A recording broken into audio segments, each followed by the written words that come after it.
would think would be one of the tough matchups for Azir. I agree. And not something I really would have expected to come out, so whew, blind pick. Feels bad. Feels bad, man. Pick Azir and then meet a poke champion, which is, of course, one of Azir's struggles. MEIKO maybe having a laugh about it, but like, uh-oh, not what I expected at all. He's probably thinking, oh, maybe I'll get some sort of mid-range, short range. Yeah, get some Varus back in maybe there. Nasus, maybe start poking him. I don't know. Nope. It is going to be the Lux. This will be pretty interesting. So this is actually something where I think the early levels obviously matter in a 1v1. You get very little playtime overall. And of course, once win conditions met, you're out, and it's a single Elium tournament, so you don't have much room for mistakes. The margins are very thin. Azir, obviously Azir, let's talk about his mechanics real quick. You have to take W at level 1. Yep. Thumbs up, normally great, because you just want to use the soldier and push. Lux, decent burst damage. I mean, she's going to go E, but that is pretty abysmal wave clear relative to Azir at level 1. Yeah, it certainly is, but it's going to be more about just trying to poke off the Azir, right? You have Comet on Lux, and when you have those slows on your abilities, it's going to be a hit confirm for your Comet, which makes it a very strong combination. You're just trying to throw out the E. I'm expecting an E max from Frozen, trying to poke out his opponent. MEIKO can try to kind of control the minion waves, and one of the things that's pretty interesting because of these summoner setups that we're having, it's not something you normally have to talk about, he actually has a way to gap close, right? And you can look for an all-in with your E. If you do actually hit your opponent with the E, you get the shield, you actually get a soldier spawn as well now, I do believe. So the all-in can be pretty strong in a situation where perhaps MEIKO is able to dodge a binding, dodge an E, and then find a way in. We'll see how effective he's going to be able to be, but already a little bit of trading back and forth. Both players probably going to just go back to base. Yep, nice bit of harass there from MEIKO. Kind of a fun thing I like to track. Doesn't come up that often, but getting your mana flow band procced early can be relevant at times, because using it when you have full mana is actually obviously not very good, which is what it starts at level 1. MEIKO actually sticking around though. Going to get to the wave first here after Frozen based. Yeah, really prioritizing just having the push. That's kind of what this tells me.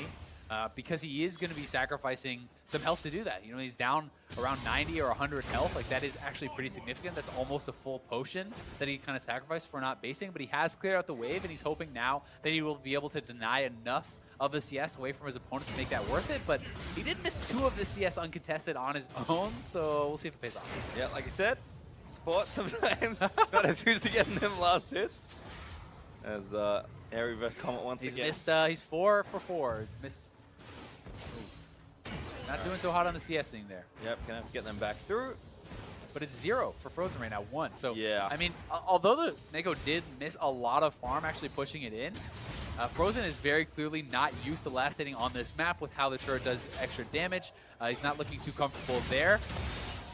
And it is ending up with a slight advantage for MEIKO, even though he only got 6 of the 12 minions.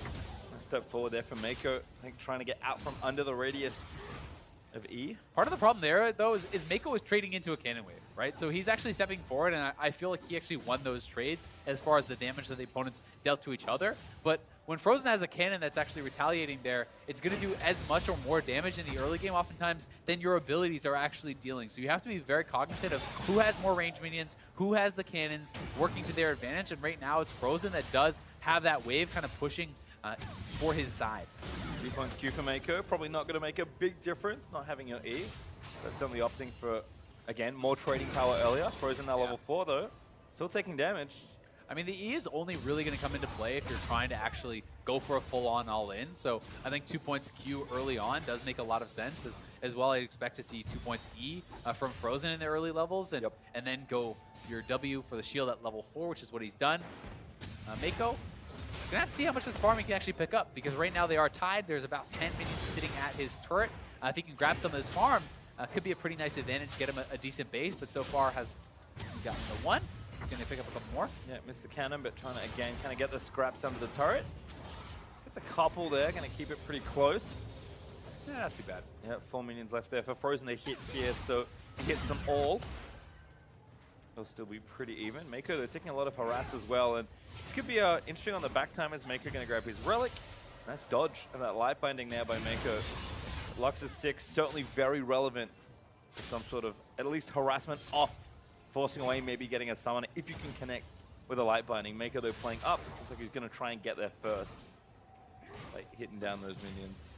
Yeah, it's a pretty interesting one. I mean, they're both staying around relatively low. They don't have any HP potions left. So, Ooh, Meiko going back in. Frozen forced to burn the heal there. that's actually pretty nice because it is traded back and forth, but now it's exhaust versus barrier. I do feel like Frozen is going to have more trouble getting good use out of the exhaust if MEIKO wants to sit back. There's not really going to be a chance for Frozen to do that, where you're always going to get some sort of use from that barrier. One of the really interesting choices here, though, is actually Celestial Body for Frozen. So he's actually taken 10% less damage dealt for 100 HP. So this is the mastery that you take 10% less damage dealt for the first 10 minutes, but you get the bonus health. So he's really kind of just prioritizing what he thinks to be survivability. He's figuring perhaps he can just poke his opponent out and make sure that he can't get all in with that. He did also take the biscuit delivery, and oh my god, not even using the barrier. MEIKO, that was pretty close. I hope he calculated that one, because that was We'll close. give him the benefit of the doubt. My goodness, nice snipe there from Frozen, actually hitting the edge of that pretty big laser hitbox. The secondaries are really where the kind of differentiation here is, though. It's Celestial Body and Biscuit Delivery for Frozen versus Taste of Blood and Ravenous Hunter for MEIKO. So he is trying to look for the kind of healing from abilities, but I do think Frozen is kind of outbottomed a little bit with the biscuits. I think you're going to get more health back than you can actually get in a short game from Taste of Blood. Oh, for the all-in. Coming in, has the ultimate, shuffles perfectly onto Frozen. Needs one more the auto minions are on him. Yeah, MEIKO now actually just has to deal with the minions. Frozen gets a bit of a shield. The health bars are so low. Oh, the minions are on Frozen. They're chasing him in. He's just going to die to those ranged minions. MEIKO waiting He doesn't again. have to do anything. Just, yep, chilling Just out. stand back. The soldiers do it. As these new minions get the kill. Oh my god.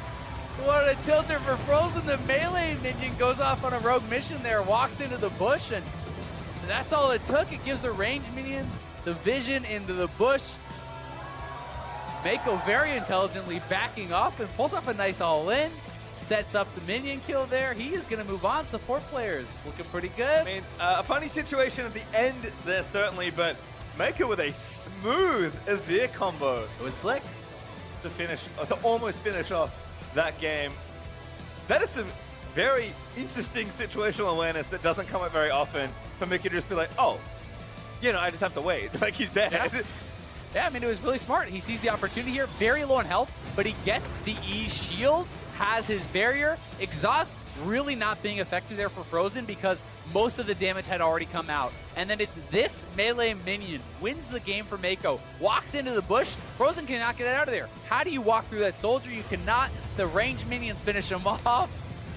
Pretty funny situation, and MEIKO knows what's about to happen there, and he is loving it. Yep, smart stuff at the end there for MEIKO, but he certainly is a player that takes a lot of pride and joy, especially when he plays League. A little bit unlucky for Frozen now, Yeah. losing to Wolf, losing to MEIKO.